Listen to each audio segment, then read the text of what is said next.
a week after the Parkland shooting to give DMV students a voice in the fight for stricter gun control. We have proven that now is the time for change.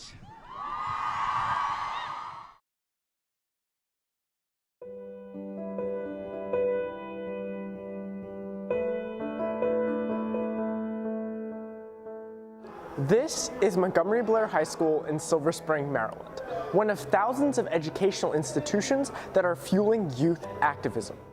From the March for Our Lives to the Climate Strike Fridays for Future movement, millions of youth have involved themselves in the political process. But youth involvement in politics is nothing new. Sometimes it's a cause, sometimes it's a war in particular, especially if people feel they're going to be drafted. Sometimes it's a period when people feel their voices aren't being heard.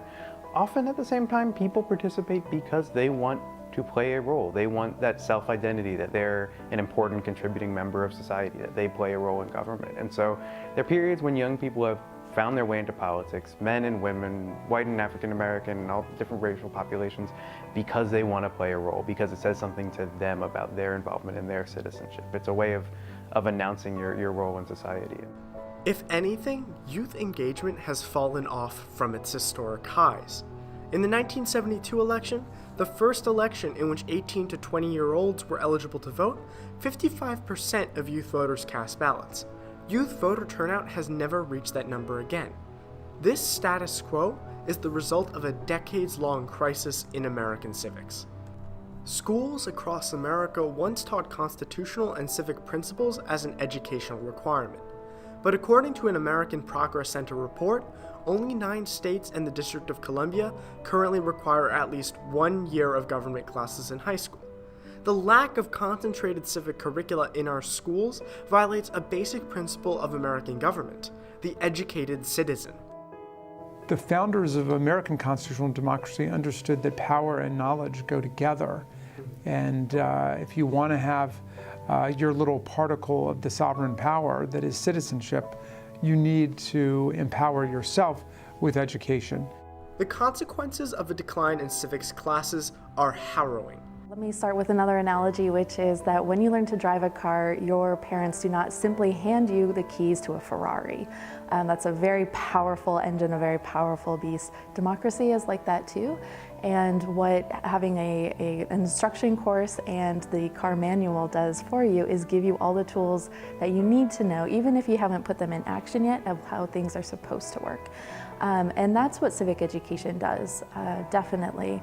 It helps you understand the purposes of things, but also the grander scheme of things. How are youth expected to become the stewards of our democracy when they're not even taught how democracy works? The more they understand through civic education the importance of that vote and that they really can change things. I mean, the fact that the House is controlled by Democrats or Republicans or vice versa is going to lead to dramatically different policy. So stepping up, and it's really a responsibility to vote.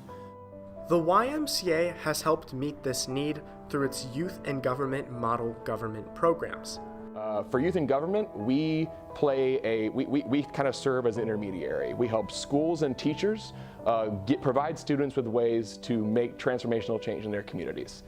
We ask students, what are things that you want to see done differently in your community? What are things that you want to improve? What are some of the problems you think aren't part of the conversation at your schools right now? We give them a platform to do that. Others call for instituting robust programs of civic instruction back in American schools.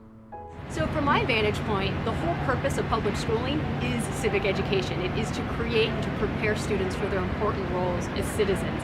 So it's hugely problematic when schools aren't doing that, or at least to the degree or scale or breadth that we would hope. Even others stress that civics education should be more than just a schooling initiative, but rather a holistic process, socializing youth to politics. You know, solely having a civics class or a civics requirement isn't enough.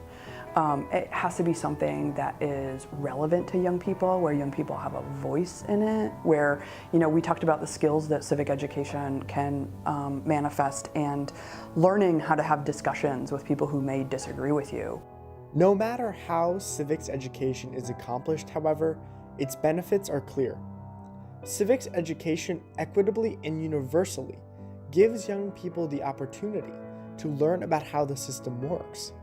Our vision for 2020 is for civics education to reach the forefront of the presidential administration's agenda.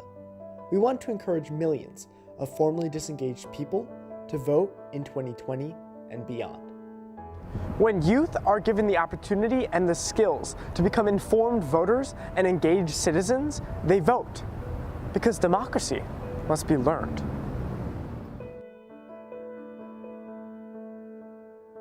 What is the ability to read, write, and calculate if we don't understand the civic actions that will secure our future and keep it on a prosperous trajectory?